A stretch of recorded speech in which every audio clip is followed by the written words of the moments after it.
Bagian ini kita akan melihat cara penulisan proposal skripsi, khususnya yang berlaku di jurusan elektro dan program studi informatika. Nah, untuk materi hard copy, itu Anda bisa lihat di e-learning ya. Ini saya sharing link atau tautan dari panduan penulisan skripsi, karya tulis ilmiah sarjana itu. Nah, ada beberapa hal yang perlu diperhatikan dalam penulisan proposal skripsi ya. Yang pertama, itu proposal skripsi itu ada 3 bagian sebenarnya ya. Bagian awal ya, bagian utama dan bagian akhir. Nah, untuk bagian awal ya, itu ada kulit judul ya, lembar judul, lembar persetujuan, lembar peruntukan, abstrak, kata pengantar, daftar isi, daftar notasi, daftar istilah, dan daftar lampiran.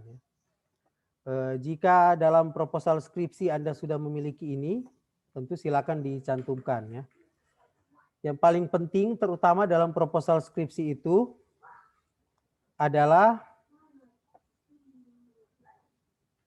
mulai dari daftar lampiran ya, itu harus dicantumkan karena proposal skripsi itu sudah wajib mencantumkan literatur yang Anda kutip. Baru yang paling sering dilupakan ini daftar istilah ini ya. Sayang sekali ini daftar istilah paling sering dilupakan oleh mahasiswa gitu. Daftar singkatan misalnya atau istilah-istilah yang tidak dikenal oleh awam. Misalnya TIK, Teknologi Informasi dan Komunikasi. Seperti itu. Atau ada istilah-istilah lain ya. Di IT itu banyak sekali istilah yang kadang-kadang tidak dimengerti oleh awam, termasuk oleh dosen pembimbing dan dosen penguji. Jadi silakan itu dicantumkan gitu ya. Seperti itu. Baru jika ada notasi, gambar, dan tabel, nah itu juga wajib dicantumkan. Seperti itu. Itu untuk di bagian awal ya. Nah untuk bagian utama ya, itu ada 3 bagian ya, bab 1, bab 2, dan bab 3. Yang bagian yang pertama, di bagian utama itu adalah bab pendahuluan. Gitu ya. Nah di dalam bab pendahuluan, itu terdiri dari latar belakang, rumusan masalah, batasan masalah, tujuan penelitian, dan manfaat penelitian. Nah ini yang harus dipahami bedanya ini. Banyak yang mahasiswa tidak paham ini ya. Jadi kalau latar belakang itu yang harus Anda lihat itu adalah fakta-fakta relevan gitu ya. Sebagai titik tolak gitu ya. Jadi bukan rumusan masalah gitu ya. Rumusan masalah ditulis di rumusan masalah ya. Banyak sekali proposal skripsi ya yang ditulis berdasarkan latar belakang di atas, maka saya mengusulkan latar belakang masalah saya adalah ini. Itu dia taruh di latar belakang gitu ya. Itu sebuah kekeliruan ya. Sebuah kekeliruan ya. Makanya kalau saya pribadi selalu menyarankan mahasiswa yang saya bimbing, latar belakang yang Anda tulis itu adalah menerangkan tentang judul Anda. Misalnya judul Anda apa? Terangkanlah. Jawab pertanyaan why dari judul Anda. Misalnya judul Anda tentang analisa perancangan augmented reality untuk pembelajaran anak usia dini. Ya jawablah pertanyaan apa itu pendidikan anak usia dini di paragraf pertama misalnya.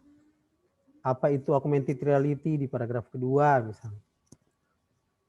Apa itu aplikasi pembelajaran di paragraf ketiga. Gitu. Nah, itu latar belakang ya, memuat fakta-fakta relevan gitu ya. Jadi latar belakang itu ilustrasinya seperti panggung. Tempat Anda akan pentas. Anda pentas ya skripsi Anda. Jadi seperti settingan layar. Background dari seperti kalau Anda lihat layar saya ini ada backgroundnya. Ya. Nah itu latar belakangnya gitu kan. Jadi bukan saya sendiri yang muncul, itu hanya latar belakang untuk menegaskan kehadiran saya gitu ya. Kehadiran saya itu skripsi, backgroundnya untuk menegaskan kehadiran skripsi itu. Jadi jangan menulis rumusan masalah di latar belakang.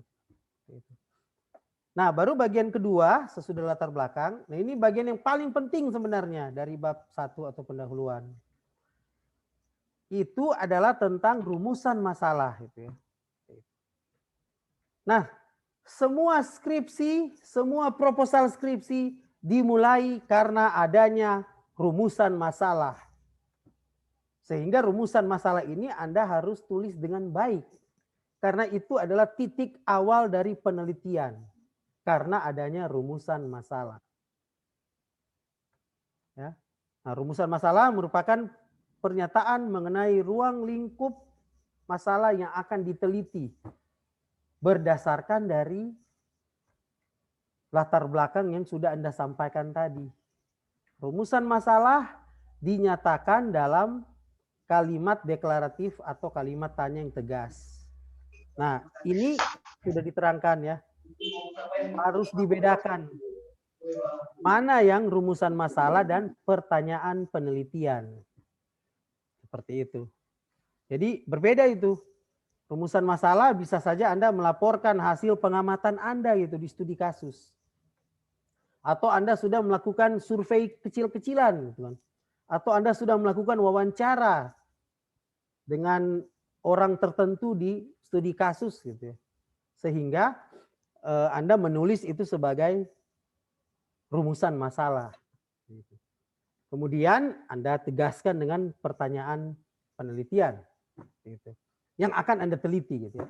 Karena pertanyaan penelitian ini ya yang akan berhubungan dengan batasan masalah, tujuan, serta manfaat dari penelitian.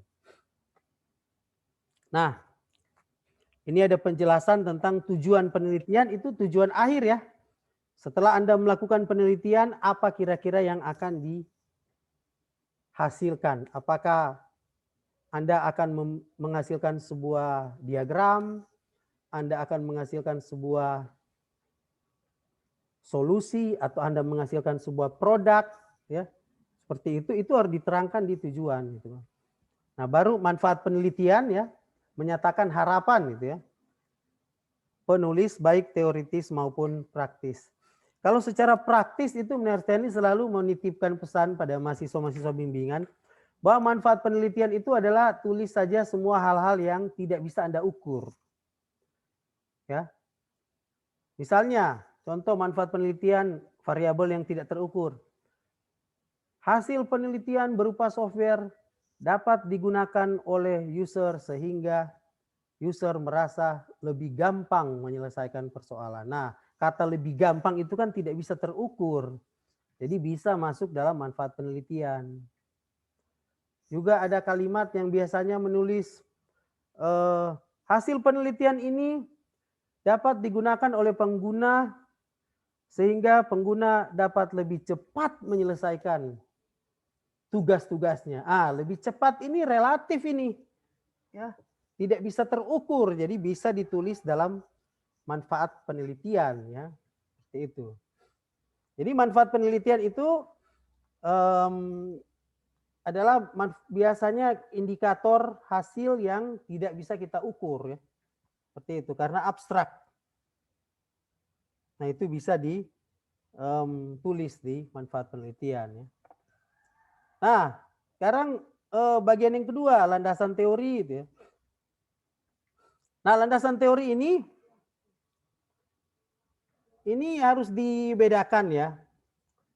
Biasanya landasan teori selalu diawali dengan studi penelitian sebelumnya. Gitu ya. Jadi kalau misalnya pada saat Anda membuat proposal, research Anda sudah melakukan penelitian sebelumnya, sudah membaca literatur-literatur. Nah, tulislah landasan teori itu dimulai dengan 2.1 studi penelitian sebelumnya. Jadi semua paper acuan, baik itu technical paper maupun survei paper atau buku teks, yang sudah Anda baca sebelumnya terkait dengan penelitian Anda, nah itu Anda taruh di studi penelitian sebelumnya. Nah, alangkah sebaiknya studi penelitian sebelumnya ini, misalnya Anda sudah membaca 15 paper ya, taruh 15 di situ, ada 15 paragraf, dan setiap paper Anda tambahkan penjelasan. Perbedaan penelitian saya dengan paper yang saya baca ada di sini. Persamaan penelitian saya dengan paper yang saya baca ada di sini. Jadi tulis persamaan dan tulis perbedaannya. Mana yang sama, mana yang beda. Mana yang sama, mana yang beda. Ya, seperti itu. Nah, biasanya untuk proposal penelitian Anda cukup mencantumkan hal ini, yaitu studi penelitian sebelumnya. Tidak usah lagi ditambah dengan catatan-catatan landasan teori lainnya. Untuk proposal penelitian cukup aja menulis studi penelitian sebelumnya, studi literatur sebelumnya. Hanya itu aja kalau proposal ya. Nanti kalau sudah dalam bentuk skripsi, baru ditambahkan hal-hal yang terkait dengan penelitian lainnya yang lebih luas. Seperti itu. Ya. Oke. Baru yang ketiga, ini ditulis metodologi penelitian. Nah, sudah diterangkan kemarin ya, metodologi penelitian itu tempat dan waktu penelitian ya, bahan dan alat perlengkapan setiap tahap ya. Tahapan pertama menggunakan bahan ini, alat ini. Tahapan kedua menggunakan bahan ini, alat ini ya. Prosedur penelitian ya. Atau bisa juga kita menulis dimulai dengan kerangka pikir. Ada yang menyebut kerangka pikir karena kerangka pikir itu prosedur penelitian. Di kerangka pikir kan itu ada tahapannya. Langkah 1 apa? Ya, alat dan bahan yang disediakan apa, seperti itu. Nah, baru juga biasanya ditambahkan pengamatan parameter gitu ya. Uraian jenis parameter, jadi tulis di situ Anda mau menggunakan gaya penelitian apa. Kalau mau menyebarkan kuesioner itu model statistik yang Anda akan ukur apa gitu ya. Metode pengambilan datanya apa gitu ya. Analisis datanya apa. Belum ditulis penjelasan secara ringkas, secara teliti tentang cara melakukan analisis data. Sebut aja teknik-tekniknya. Dan sertakan kutipan paper yang Anda ingin kutip dari langkah tersebut. Ya. Nah, oke, ini coba saya sharing ya. Sebuah contoh proposal ya. Skripsi.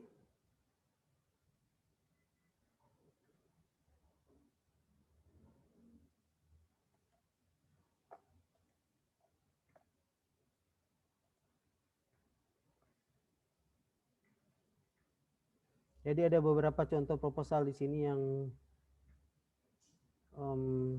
bisa saya tunjukkan ke Anda.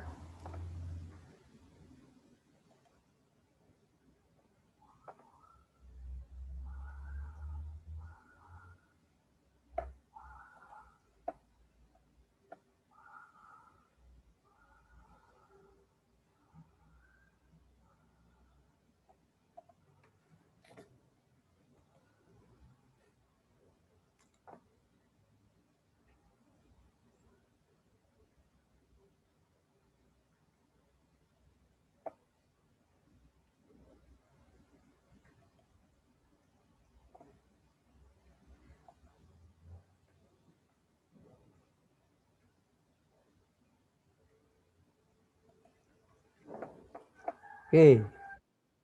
Nah, ini sebuah contoh proposal yang sangat baik ya.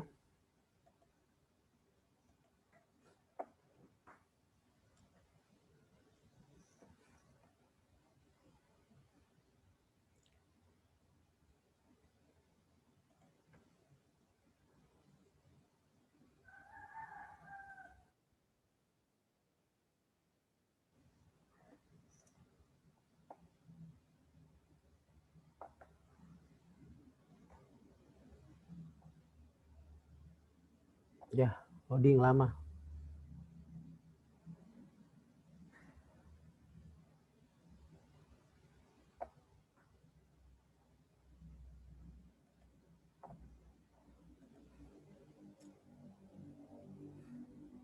Mungkin karena sudah lama tidak dibuka jadi ya saya buka aja beberapa ya.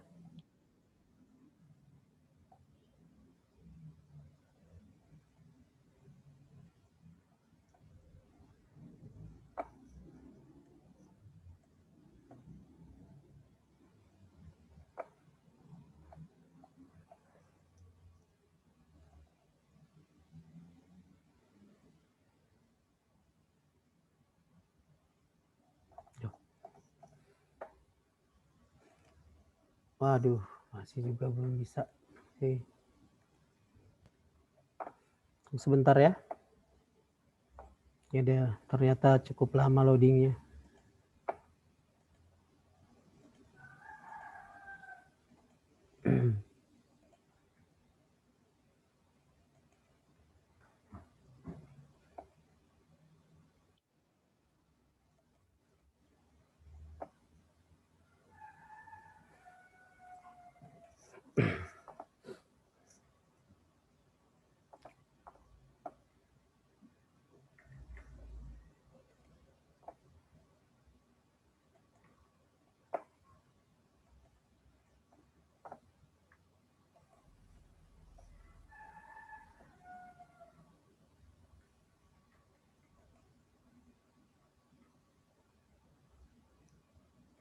Selamat pagi, Ner.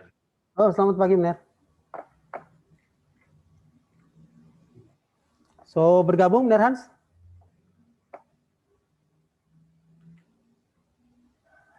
Halo? Oh, Mener Alwin?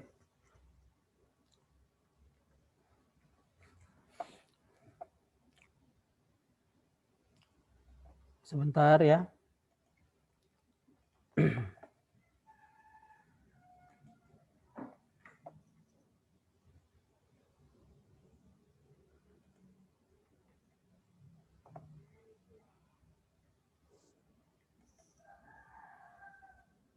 Nah, kalau ini bisa kelihatan ya ini ya?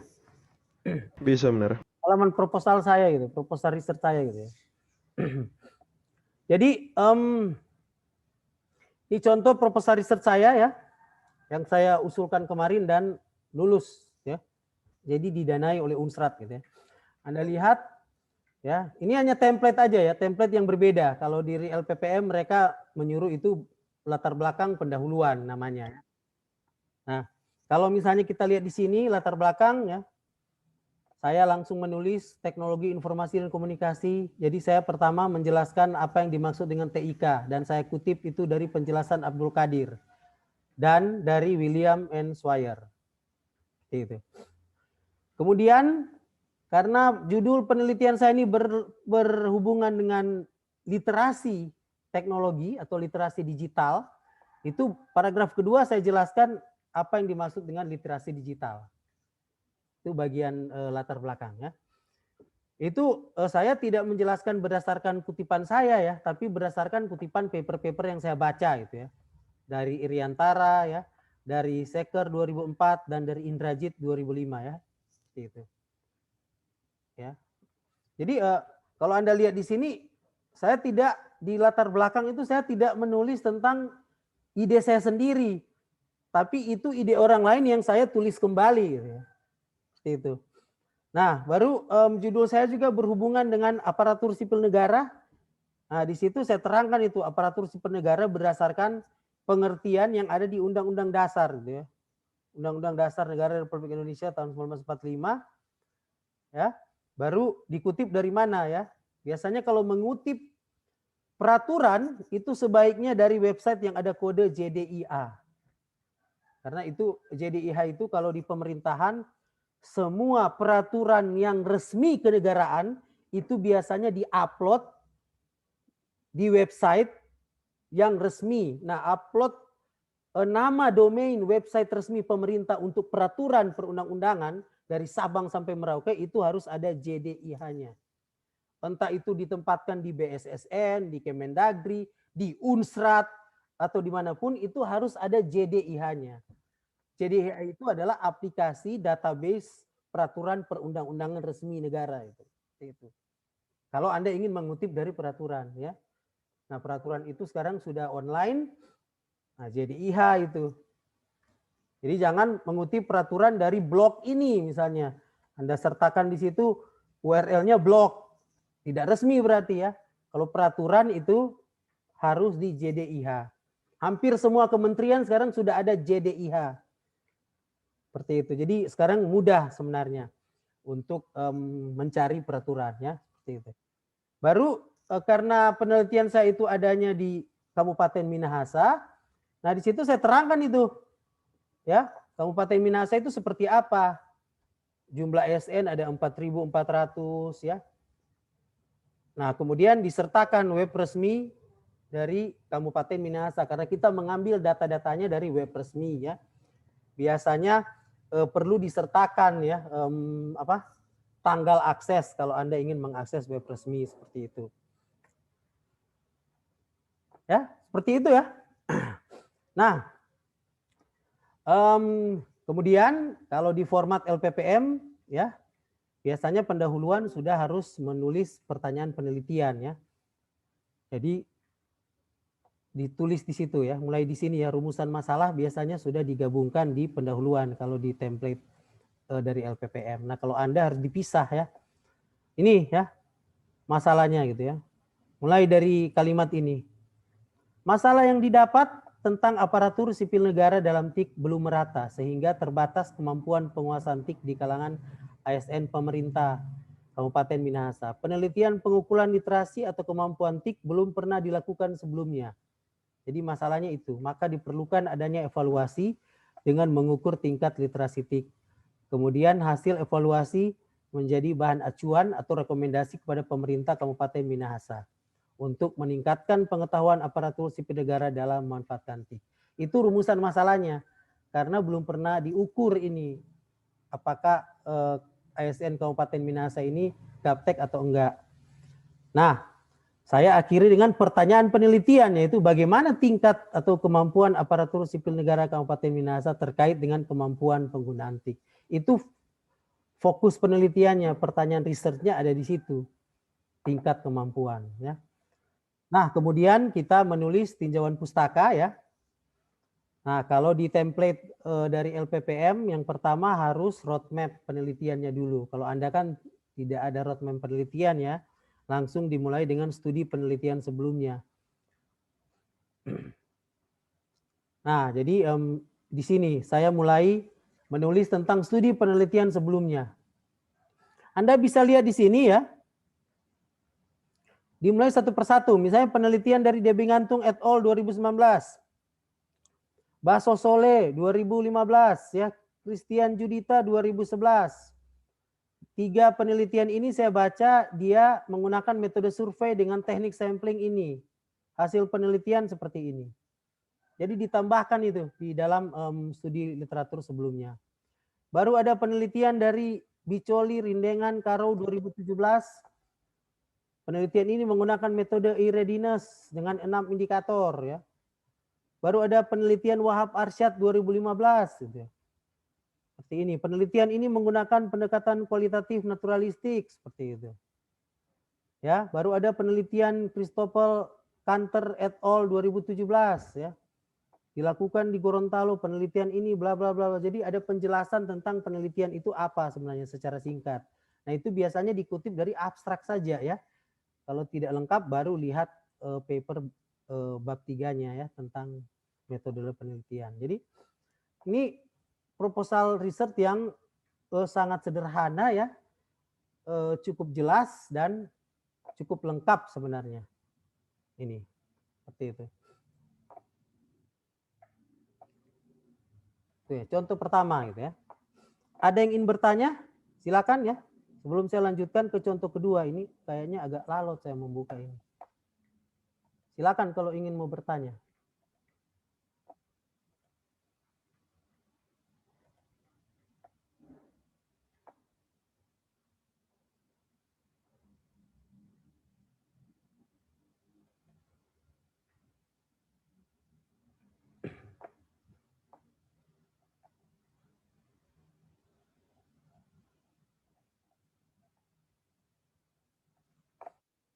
Ya, oke. Ini ada contoh kedua lagi ya.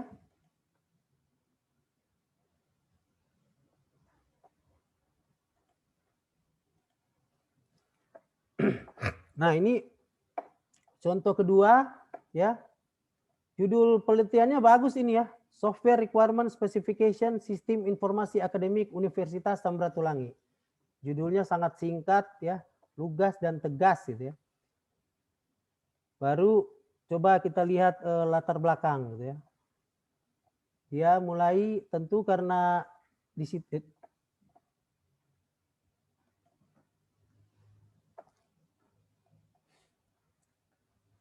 Ada kata pengantar semua ya.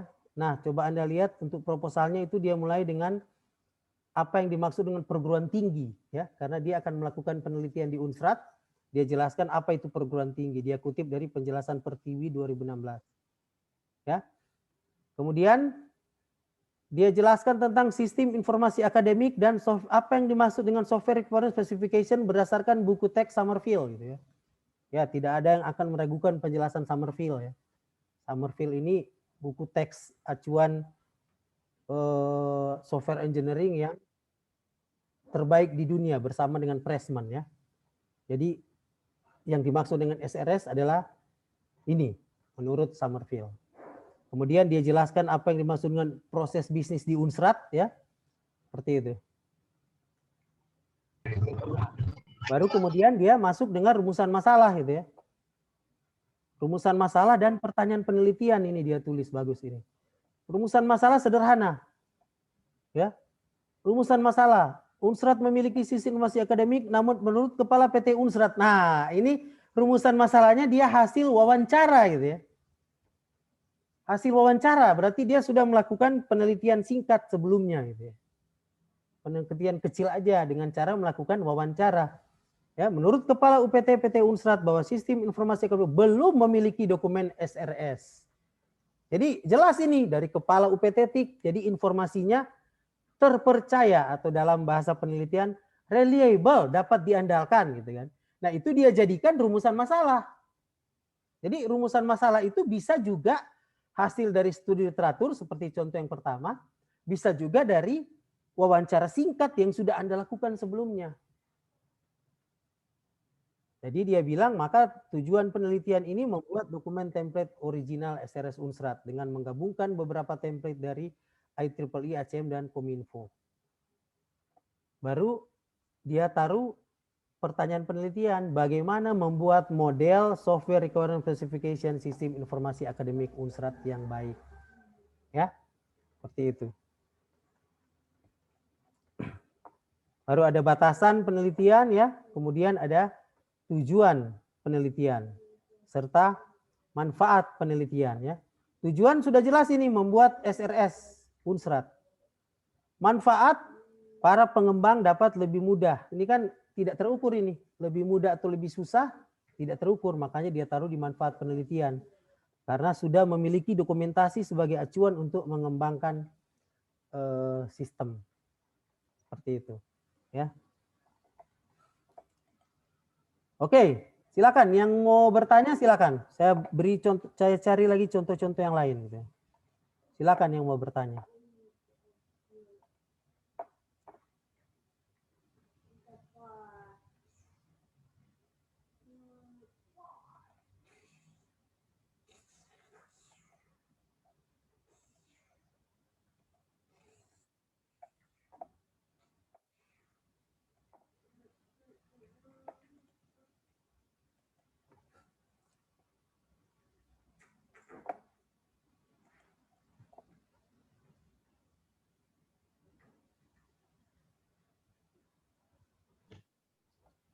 Nah, ya silakan.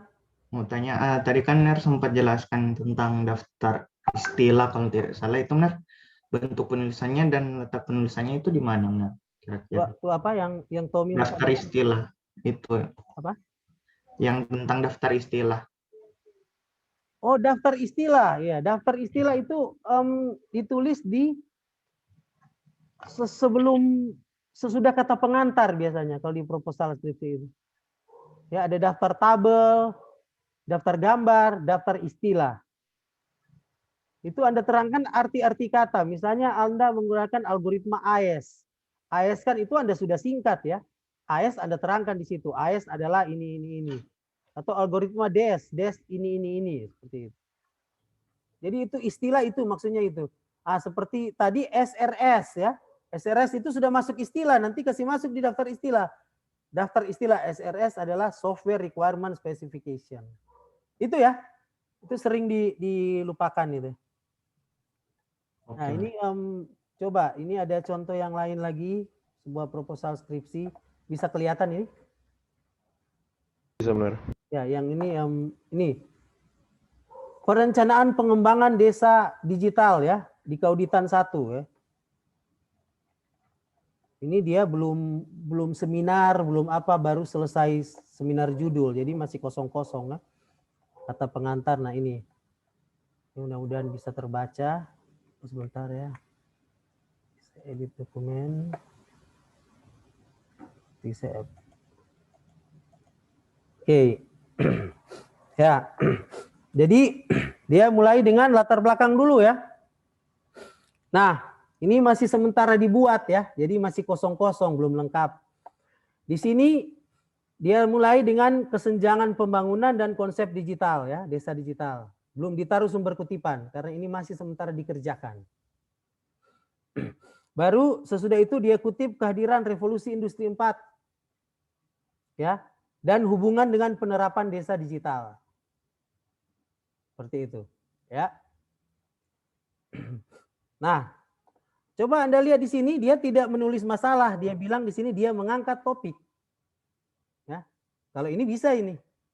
Nah, berikut rumusan masalah ya. Nah, ini masih keliru ini ya. Berdasarkan latar belakang di atas, ini harusnya kalimat dihapus ya. Langsung mulai dengan bagaimana cara mengembangkan desa digital di Desa Kauditan 1. Oke. Baru tujuan penelitian, nah ini. Tujuan penelitian ini juga masih agak kabur ya. Kalau tujuan penelitian harus presisi kalau Polri bilang sekarang. Apa hasil akhir dari penelitian Anda? Dia taruh di sini masih mengembangkan desa digital, keliru ini. Ini masih harus diperbaiki ini. Ya. Tujuan akhirnya apa? Apakah produk? Ya. Selain kalau enggak produk, apa kira-kira, diagram kah? Atau apa begitu, seperti itu. Baru ada batasan penelitian ya. Ini batasan penelitian, membuat aplikasi ini dan sebagainya. Baru manfaat penelitian dia tulis memudahkan pemerintah desa untuk melayani keperluan masyarakat dalam hal administrasi. Nah, ini kan relatif ini. Ini manfaat penelitiannya sudah benar ya. Bahwa dia ingin memudahkan pelayanan di pemerintahan desa. Seperti itu. Jadi taruh bahwa dalam rangka memudahkan, nah ini kan memudahkan hal yang tidak bisa kita ukur ya. Bagi orang lain mudah, bagi orang lain sulit. Sehingga itu dimasukkan di manfaat penelitian. Seperti itu. Nah, kalau Anda lihat batasan masalahnya, di sini sepertinya dia akan membuat produk berbasis mobile. Salah satu tujuannya. Karena ini kan ada membuat aplikasi pusat pelayanan terpadu desa berbasis mobile Android, mengimplementasi aplikasi tersebut menggunakan Android sistem WebView, hanya akan terdapat 5 contoh administrasi. Seperti itu. Tidak merujuk pada organisasi desa. Ya. Jadi itu contoh penulisan proposal yang perlu diperbaiki. Nah, kalau Anda mengikuti perkembangan tentang desa digital ya, ini desa digital ini sudah diresmikan oleh gubernur ya, menjadi desa digital pertama di Sulawesi Utara ini, desa digital Kauditan 1. Diresmikan langsung oleh gubernur dan bupati di bulan Desember kemarin ya. Seperti itu. Jadi sebenarnya produk-produknya sudah ada. Ya, tapi kan skripsi bukan berarti membuat produk ya, mungkin hasil akhirnya hanya perencanaan, bisa berarti renstra digital desa misalnya, atau ingin membuat produk dari yang sudah ada sekarang ya. Kalau saya contohkan sebentar ya.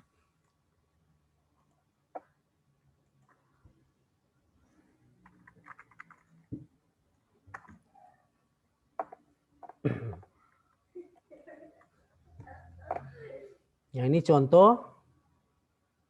Jadi ini ya.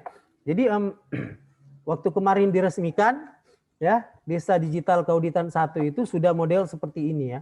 Jadi mereka punya websitenya, mereka punya sistem informasi desanya ya, seperti itu. Ini yang model desa digital ya. Jadi semua data desa sudah berbentuk digital. Seperti itu.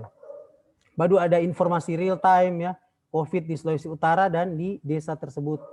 Baru ada informasi yang paling kritikal yang wajib ada di desa, informasi APBD desa. Ini secara real time ini, diinput oleh admin. Ya, seperti itu. Ini jarang ada di desa-desa, dan di Sulawesi Utara, desa yang pertama ada, Desa Digital Kauditan 1. Makanya diresmikan langsung oleh Gubernur dan Bupati Minahasa Utara waktu itu. Tahun lalu ini, 2020. Ya. Nah, skripsi dari Anando tadi ingin mengembangkan ini ya. Ingin mengembangkan desa digital ini, mungkin dia akan menambahkan produk ya. Kemarin hasil pembicaraannya ini mau dipindahkan menjadi model Android seperti itu, karena ini kan baru berbasis web ya, seperti itu. Itu bisa juga karena berarti dia akan melakukan pengembangan dari yang sudah ada. Seperti itu. Ya, saya kira itu aja contoh-contoh yang bisa saya sampaikan terkait proposal penelitian. Ya, saya mau mengingatkan bahwa nanti ujian Anda minggu depan itu adalah bagaimana Anda mempresentasikan proposal penelitian Anda dalam bentuk video. Kemudian Anda mengupload file proposal penelitian dalam bentuk PDF ya.